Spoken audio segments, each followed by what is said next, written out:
Hey, how you doing everybody? My name is CherryBoy and welcome back to Tenshi 2. Let's get right back into it. Gramps, are Rose and KYO, are they...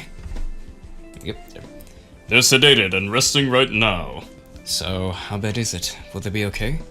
Eventually, their neurotransmitter levels are off the charts and they're overloaded with estrogen, adrenaline, and more. But, from what I can tell, they should recover within a day's time. Already, their vitals are showing signs of stabilizing. Hopefully, rest and relaxation are all they'll need to fully recover. I just wish that I could consult KYO on this, and I'll be looking to find a new medical specialist to help deal with situations like this in the future.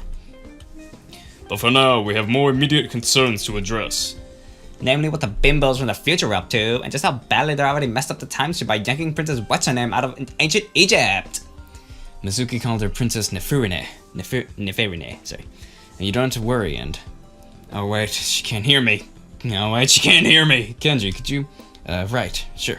You just tell me what to say, and Michelle nodded her appreciation before going on to explain what she needed for me to say. Okay, so according to Michelle, she thinks the distortion that anchors us in the past when we go back in time also acts like a quantum placeholder, I think. Yeah. Like time's guarantee that we will return from our travels and do what it needs for us to do. Your own. There you go again, Gramps. Acting like time is kind of some kind of living being, like controls what we do and not the other way around. So. There'll be time to discuss what the time is or isn't later. For now, we have to address our current situation. Obviously, the timeline has changed more drastically than we have first imagined. The fact that Bunny and Mizuki didn't remember Michelle is proof of that. I know, but I just don't understand why. Neither do I. However, that's not the change in time that I was thinking about. Wow, what do you mean? I think that sheer merging with the time window is the reason why the Tech girls don't remember you. As a result, I think that they have found the time window in the future. It was still operational when they found it. Or at least not so badly damaged that they needed any help to repair it. Sorry, Gramps, but that doesn't make any sense. I mean, clearly the time window must have been destroyed over the centuries. I don't think that's the case, Michelle. I think the reason that Mizuki and Bunny originally found the time window to be destroyed is because I was the one who destroyed it! Ah! My grandfather's word left stunned silence in their wake. Wait, what? Wait, what? What do you mean, Tensai? The truth is, once the time window was fully operational and we started exploring time and recording information, I had already vowed that unless I could find a successor to take care of this technology and use it responsibly, I would destroy it completely. Make certain that it could never be rebuilt. In fact, after the appearance of Bunny and Mizuki, I had already made up my mind to do just that once. I already made up my mind to do just that once we had identified where they were and put an end to their activities. Wait, but Gramps, that's insane! You were seriously going to destroy the time window? It's your greatest invention! The greatest invention in all of human history with the potential to do so much good! And you were just going to... Yes, Michelle, I was. Because no matter how good and wonderful a machine or some other discovery may appear to be, it only appears good or evil depending upon how it's used. Sorry. If the time window could not be used responsibly, then all it could ever be was a force of destruction, and in that case, it would have to be destroyed. We tiny, weak, little human beings in the world we live in, we are tampering with a world that we have only barely begun to understand, and we do so at our own peril. I knew from the very moment that we sent Rose and KYO on their first successful trip into the past that no matter what happened, I had to make sure that the time window never fell into the wrong hands, no matter what that entailed. So, that's why you thought that the distress beacon from Bunny and Mizuki was a trick by some hackers in our time. You were already planning on destroying the time window and making sure that no one could use it to send a distress beacon in the first place. But that changed, Michelle. You changed that. What happened to you changed all of my plans. Already, I and the other girls have been working up modifications to this lab that would allow you greater amounts of control and ability. Mechanical arms, robotic drones, security cameras, and more. And who knows, perhaps myself or others yet to come will make even more adjustments to this place. New equipment that will allow you to maintain the lab unassisted, keeping it from falling to the state of disrepair that Mizuki and Bunny originally found it in. But wait, that's not possible. I couldn't maintain the time window or the rest of this place for centuries. For centuries? We still don't know the full consequences of your merging with the time window, Michelle, or how long you will live, now that your physical form exists inside that pocket dimension. Perhaps long enough to assist Mizuki and Bunny when they come here in the future. But Grandpa, Bunny didn't recognize Michelle's name. Doesn't that mean... And what's to stop Michelle from taking a different name over the centuries? Don't forget that we don't know how her merging with the time window will affect her, especially over such a long period of time. I have to admit, I didn't think of that one. Listen, maybe we should try to approach Bunny and Mizuki again. You know, contact them or talk to them when they show up again. I mean, they're not evil, remember? They're just trying to save their world, so... No, Kenji, they're not trying to save their world. They're trying to prevent their world from existing in the first place, and in the process, potentially create even more paradoxes. We've already seen the results of that. Listen, I have to go back and monitor Rose and Kill's condition. The rest of you should get some rest. We've already had a very long day, and I doubt it'll be the last. And I doubt it'll be the last such day in the near future. All right. With these words, Tensei turned and left the time window room, leaving a silence in his wake. Michelle, if you want, I could stick around for a bit. Maybe play a video game, or if you wanted to just talk about what happened, and... Thanks, but I think I'd rather be alone for a while. Sorry. I've got a lot to think about right now, and I don't think I'd be very good company. Why don't you get some rest or something? Well, okay. Thought I might check in on you later, if that's okay. Sure, that's fine. There was a brief silence in the time window room before I turned away from Michelle and saw Tessa exhaling loudly. Honestly, the sooner I go through the time window and I'm finally able to see and hear Michelle as well, the better I'll like it. I'm really getting tired of only being in on half of these conversations. Not sure how to respond to that. I just nodded and made my way out of the time window room, aware that Tessa was a short distance behind me. Yeah. So, Ken, got any plans on how you're gonna spend your downtime? I don't know. I'm not sleepy or hungry or anything, and... I hear that. Hey, I have an idea. Whenever life turns a dog do on me, I always hit the gym. And I could use a spotter, and to be honest, I need to spend some time talking about all this sheer crazy we just saw before my brain breaks. So how about it? Get a spot for me? Well, okay, but what's a spotter? A spotter is kind of like an assistant for when you're working out. Basically, I'm gonna be pumping some iron. I could use someone there to help keep an eye on things and make sure that I don't wind up breaking anything in the process.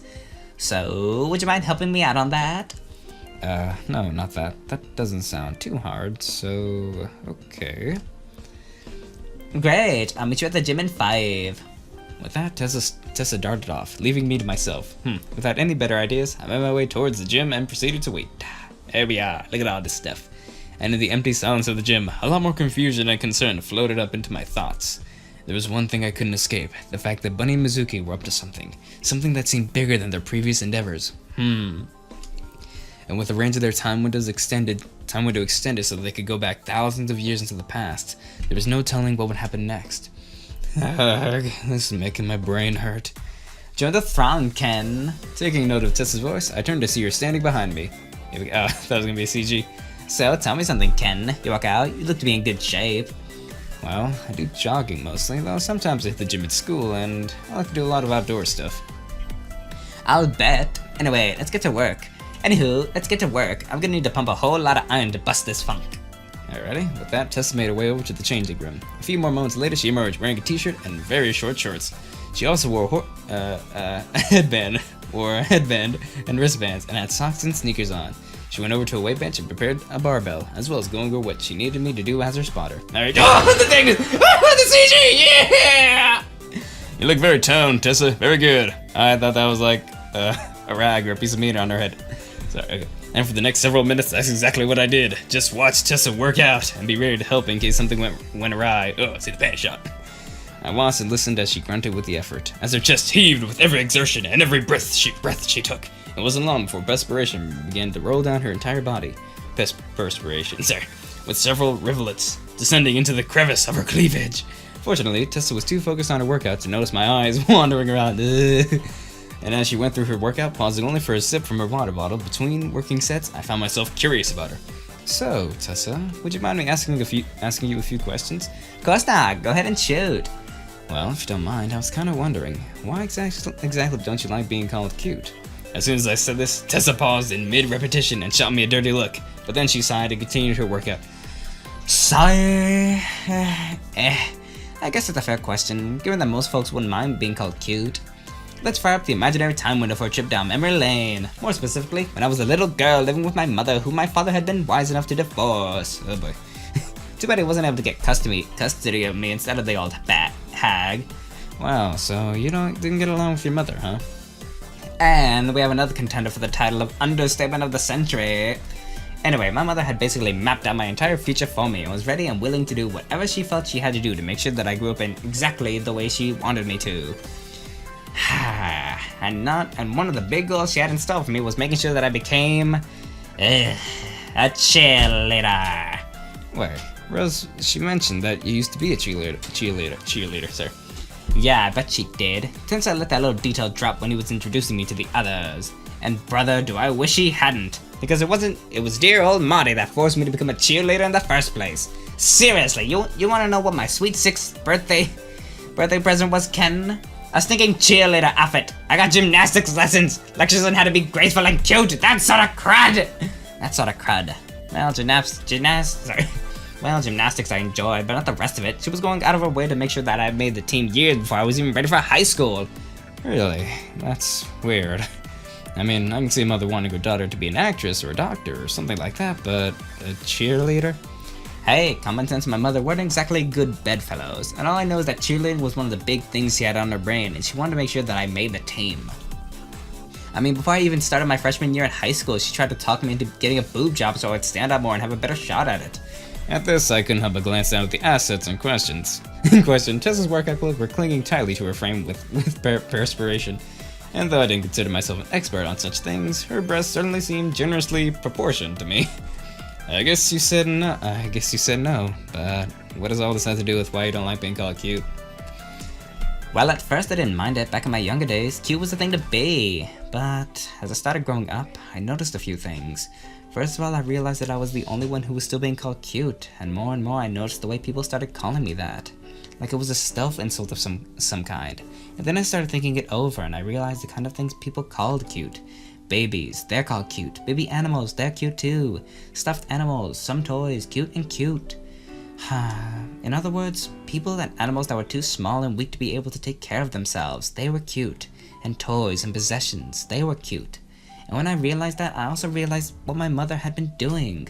All those years she'd been treating me like her own living doll to do with as she wanted. Not a person with her own mind. When I realized that, I got really mad. And from then on, if you wanted to get me royally ticked off, then calling me cute was the way to go. I see. What about all your clothes? No offense, but what were you wearing earlier? What you were wearing earlier wasn't exactly hardcore. Believe me, I am well aware of that, Ken. And when TESSA gave me my current job, as well as the chance to work on my degree, the very first thing I wanted to do was check out my entire wardrobe and get about as far south as cute as I possibly could. But your grandfather, he talked me out of it. Huh? How'd you do that? Probably by using some solid logic. Replacing my entire wardrobe would cost me plenty of money. And though he paid me decently for running that warehouse he had set up, I also had college and other expenses to deal with, so blowing all that money like that wouldn't have been very smart. Also, and this is really embarrassing, so don't go spreading it around, okay? I spent so many years doing up my hair like this and dressing up this way that it's become like a bad habit. Really? For real. A lot of the time when I first wake up, I'll be on autopilot, only to be having breakfast and just realizing I had these ribbons in my hair. And I've also figured out something else about me, something really important. And that is? That if I never see another pom-pom again for the rest of my life, it'll be too soon. Phew, that was a good sweat. It'll be too soon! Phew, that was a good sweat. At this, Tessa hefted the weights she had been lifting and returned them to their storage rack, before heading back to the changing room. A little while later, she emerged again. Alright? Ken, if you ever in need of a gym buddy or your own, you know where to look. I could even draw up a serious exercise plan for you. Except Tessa's offer hesitated. Accept it. Sure, why not? Thanks. I might take you up on that. Cool. Anywho, I'm gonna go grab a protein shake and get some downtime. Maybe you should get some rest as well. I get the feeling we're gonna get busy really soon. And by that, I don't mean the fun kind of getting busy. So I figured. Anyway, I'll see you later then. Alrighty, nodding to this, Tessa then took off down the hall, leaving me to go to what was my bedroom. I didn't feel comfortable taking off anyone, not with what was happening right now. The instant I got there, I flopped down in my bed, sighed and tried to clear my head enough to think. But I couldn't. I just lay there, staring up at my ceiling with images of the crazy events of the day dancing through my thoughts. So much has obviously changed when time itself had been rewritten, and I had a feeling that it had not been for the better. So, just then a soft knocking sounded at my door, so soft that I doubt I would have noticed if I had been any closer to sleep. Sitting up in my bed, I studied the door for a moment. Who is it? A few seconds passed before the door cracked open, just enough to let me see a shock of blonde hair and an eye peering inside. Kenji. Rose? For a moment, I considered what to do, but then I realized that the worst of the time window's effects must have worn off by now. Especially since Rose was still standing on the other side of my door. Hi, would you like to come in? At these words, Rose's eye lowered, and she seemed to shrink back a step. I'm not sure that's a good idea. Listen, Kenji, we just wanted to tell you that we're sorry about what happened and... Wait, is KYO there too? I didn't even wait for Rose to respond. Instead, I quickly got up off the bed and made my way to the door and opened it. Yeah. As I did, Rose moved away from me until she was standing with her back against the far wall. Catching a bit of movement out of the corner of my eye, I turned and saw KYO taking a step back as well. How are you feeling? We're okay now, at least, more or less. Tensai told us about what happened, and after we got back and... Told you? Wait, you mean you don't remember? You don't remember? Bits and pieces, that's all. When we got back through the time window, nothing felt right at all. We couldn't make sense of anything. And then when we saw you... All I could remember was feeling this overwhelming need. Far worse than anything I'd ever felt before, Kenji. I needed to have you, and... It's a good thing Tensai came up with that stun baton. Look, nothing happened, you two. I'm okay. Look, nothing happened, you two. I'm okay, and I'm really glad to see that you're both doing better. Listen, why don't we go out for a while, get something to eat? We've already had a really rough time, and I think we could all use a break. A chance to get away from the lab for a while, so what do you say? I'd like to, Kenji, but Tensai wanted me to work on some kind of medication we could use to give us better protection if we have to go really far into the past again. And I'd rather have something ready before Mizuki and Bunny show up again. Still, that doesn't mean that you and KYO can't go, if you'd like. How about we go to the mall? I'm not in the mood for anything really fancy, and besides, I like to do a little shopping. We haven't been outside of the lab since, well... I held in my hand to KYO and smiled gently. Then I think it's long since past time we corrected that. Shall we? KYO immediately grinned and reached out to snag my wrist. Sure! See you both later then. After Rose left, I guided KYO toward the elevator that led to the surface. Alright. Once the door slid open and let us in, I glanced down at the Japanese girl who often seemed far younger than her years.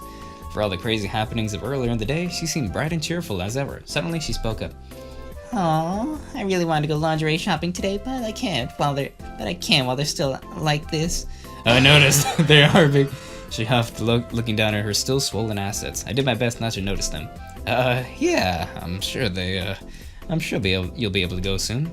Yeah. I became aware of my cheeks flushing red as the elevator dinged and came to a stop. Sometime later, we arrived at the mall. As we made our way down the corridors, scanning the various stores and kiosks, KYO let out a cute gasp of surprise. Oh my gosh, I completely forgot! Huh? Forgot what? Look!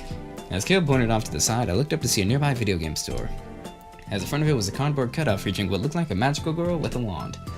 High School Heroes 3 Ninja Cheerleader Challenge came out this week. I had it on pre-order and everything. Come on! Oip! Oip. Without another word, KYO grabbed me by my wrist and gleefully dragged me over to the store. Whoa, we're in. Looking great. I feel like that game in the back is a real game. Struggling to keep from losing my footing, I suddenly crashed into the counter as she released my wrist and began talking to the person manning the register. Farino! As this went on, I couldn't help but be a bit relieved and even more amazed at how quickly KYO had changed. Just like that, all of her worries and concerns were forgotten as she lost herself once more in the playful antics and behavior that came so naturally to her. Before long, KYO had purchased the game she had wanted and placed it in her bag. And with that, we were on our way. Buroku girls, eh? Yeah, looks like a fun game. I'll see if that's real. Whee! I've been waiting for this to come out for what feels like forever. I can't wait to get back and completely go crazy on it. Huh? What about food? And don't forget that we promised to get Rose something to eat as well. Huh? Oh, right. Oh, right. Of course. Next up, the food court. And we go. Once again, Kyo grabbed me by the wrist and started pulling me along towards the food court. As we went along, I was sure I could feel people practically gaping at the small but curvy girl in the tiny outfit. Back out, you my waifu! I'd admit that if I was in any of their places, I would likely have been doing the same thing myself. Before long, we had arrived at the food court, and Kyo and I separated just long enough to stop at our preferred restaurants and pick up something to eat. Making a mental note to ask Kyo what she thought Rose would like to Rose would like to have, I picked up the tray with my food and made my way over to the table Kyo had picked out for us. As I sat down, I noticed another bag on the seat next to her. Is that for Rose? Uh-huh. I picked up one of her favorites for dinner and dessert. I figured we all needed a treat with all the work we've been doing and all the rest of it. Unable to argue with that, I simply nodded, and with that the two of us sat back down and ate. In between mouthfuls of dinner, we exchanged idle conversation, chatting about ordinary things, anything that had nothing to do with the time window, and all of the recent chaos. Say, Kyo, that game you picked up, High School Heroes 3? You really seemed excited about it coming out. Well, yeah, it's one of my favorite fighting game series. I still remember when the first one came out. You know, Kenji, video games have always been one of my favorite things. All I had to do was put in a disc or a cartridge or whatever, switch the power on, and just like that, I was somebody else. Huh? Why would you want that? Guess you don't remember, but I used to be a wallflower back in school, and even in college. I didn't really stand out until they got these, the bazongas. Oh, we gotta see you! Oh, thank me so good! Oh, great. They're great. Glorious. With that, Kyo leaned forward and presented her chest to me, giving me a perfect view down her cleavage. Confess that you remember Kyo, so you can tell her that it's okay. You actually forgot. I do remember. Alright, you and Rose mentioned that you were, as my cheek flushed with embarrassment, both at the view I was getting and the unhappy glares being leveled in our direction, Kyo huffed with annoyance. Back off, this is my waifu! This is what we do! Oh, you would have to remember that. I used to be a total flatty. That's not my fault. It's not like I could pick and choose which memories I lost. You're smoking hot. Remember that? Huh. Yeah, I know, but still, it's like really annoying to think of myself that way. Just a little wallflower that didn't stand out while all the bigger girls got all the attention. Kyo gave a tiny sigh, leaving me feeling guilty for accidentally defeating the purpose of our going out like this. I'm sorry, I didn't mean to. Nah, it's okay. We've all been pretty out of it, haven't we? Besides, it's actually sort of made me grateful for the time winter's effects in a weird kind of way. Although I do wish I could keep it, at least, well, more of it. Kyo jostled her still swollen asses proudly, and I felt my cheeks turning red again. I couldn't help but notice that her small tank top was looking more like a bra as it struggled to contain her volume. Oh god. I was about to sputter out some response when Kyo turned smoking hot! Sigh. Anyway, I always loved video games, especially fighting ones and platformers where I could play as a girl. That way, it was so easy to pretend that it was actually me on the screen. You know, saving the day and all the rest of it. She got a thoughtful smile at this. Anyway, let's hurry up and eat. I don't want Rose's dinner and stuff to get too cold. Good idea. And with that, Kyo and I returned to our meals and exchanging idle chit-chat. Before long, we were full and on our way back to the lab. As we approached the lab perimeter and were making our way to the elevator door, Kyo gave me a playful look. You know something, Kenji? What, Kyo? What, Kyo? I never minded fighting Bunny and Mizuki before because, well, not just because I thought they were dangerous and trying to mess up time, but the main reason I enjoyed it was because, well, it was like actually being in a video game. I mean, think about it. There we were, Rose and me, going back in time to save the future from a pair of nut jobs who were playing with the past and doing all kinds of crazy stuff. As I nodded my understanding, Kyo again leaned forward, giving me a perfect look down her cleavage. Oh god. So hot, you're smoking hot. I love you. Seriously, it was like a dream come true for me. Not only did I have a new body like something out of a manga after getting stuck that one time, but fighting Krontech? That was just so awesome. No major moral dilemmas or anything like that. We were good, they were bad. We were good and they were bad. We always saved the day. It always felt so good. Kyo's smile faltered as she stood back up straight. But Bunny and Mizuki, were they ever really bad? And now? I knelt down a bit and placed a comforting hand on Kyo's shoulder. I know. Things have gotten a lot more complicated, haven't they? But I'm sure we can figure it all out. I mean, we've proven that none of it, the future and not even the past, is set in stone. I'm sure that there's some way for us to save Bunny and Mizuki's world, and help Michelle as well. We've just gotta find out. We've just gotta find it, that's all. We've just gotta find it, sorry, that's all. As Kyo and I looked at each other, the Japanese girl's cheeks turned a shade of pink. Kenji, thanks. Now let's get inside and get to bed. With everything that's been happening lately, Tensei won't like it if we're out too late. Right. Right. And I just realized that I still have to call home and let my parents know I'll be spending the night here. With that in mind, I watched as KYO entered a series of numbers that prompted the elevator door to open. Before long, we were descending into the earth once again, with thoughts about what tomorrow would bring dancing in our minds. I thought he would say something about the bed, like, bed? What do you mean? Alright. What? Oh! Okay. Okay. My head. Oh, their new outfits, I just realized, yeah! I think this, I love him. About time you woke up, Bunny. I was starting to think that you would spend the rest of the day napping. Hey, I needed some downtime to recover from that last trip. Don't act like you aren't still feeling what it did to us. Like you aren't still feeling what it did to us. I'm feeling the side effects, yes. I'm just not letting them dictate the way I act or hinder my ability to do what has to be done.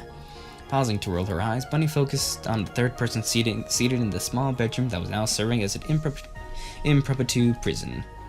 The Egyptian who had they gone so far back in time to retrieve, and who was now sitting in silence, examining the two of them with calm yet wary eyes. Our little Princess Neferine doesn't seem like the talkative type. Are you sure pulling her out of her time was a good idea? I'm certain. She's the one we needed. I ran a series of tests on her earlier while you were still sleeping off the after effects of our trip, and they all came back positive. She's a perfect match for the criteria established by the professor's theories. Oh no, who's the professor? A cold smile appeared on Mizuki's lips as she studied the Egyptian from the past.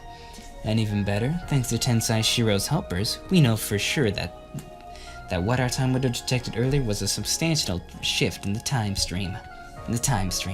Something in the past has been altered, meaning that it is possible to change our world, stopping the disasters, the famine, the diseases, everything before it can even happen. We no longer have to worry about testing to see if we can create a time paradox. All we have to do is make preparations so we can go ahead and do it. About that, something's been bugging me. Which is, those two, somehow they knew what we're dealing with here in our time. But how's that possible? Obviously, they must have learned of it before time changed. It stands to reason that if something in their time changed, it would alter our present, which would mean that we might not remember how they learned about our time. So why does that bother you? Because they said something about how it could go wrong. They seemed worried, not just about themselves, but about us as well. And they mentioned someone called Michelle, someone they thought we'd know about, so if something's changed, and it's affected our memories... Bunny, you and I both know that there is a risk in doing what we're doing, but we also know that the safe path isn't always the correct one. We have to do this, or... You don't have to lecture me about that. I just want to make sure that nothing goes wrong when we finally make our move, that's all. It's not just our lives at stake here. Everything is depending on us, counting on us to do this right. Turning her focus toward Neferine, Mizuki smiled and nodded thoughtfully. And that's why Princess Neferine is here. Because she's going to help us make sure that nothing does go wrong. I wonder what voice I'm going to give her. Yes, okay fam, that's all the time I got for this one, but thank you so much for watching. If you enjoyed this, please leave a like below. If there's any other games you'd like me to play, please comment down below as well. If you like this and would like to see more, please hit that subscribe button and the notification bell. That would be epically appreciated of you. And as always, my name is CherryBoy, and my goal in life is to make you smile. Also, please tell me what you think of Tessa's voice. Like, does it need to change or is it good? Because I still don't really know. Anyway, what kind of voice would you like me to give Princess Neferine? Sorry. Yeah, please comment down below what you think it should sound like or anything. And if not, sorry. Yeah, sorry. Yeah. And as always, my goal in life is to make you smile, and I'll see you in the next video. Bye. See ya.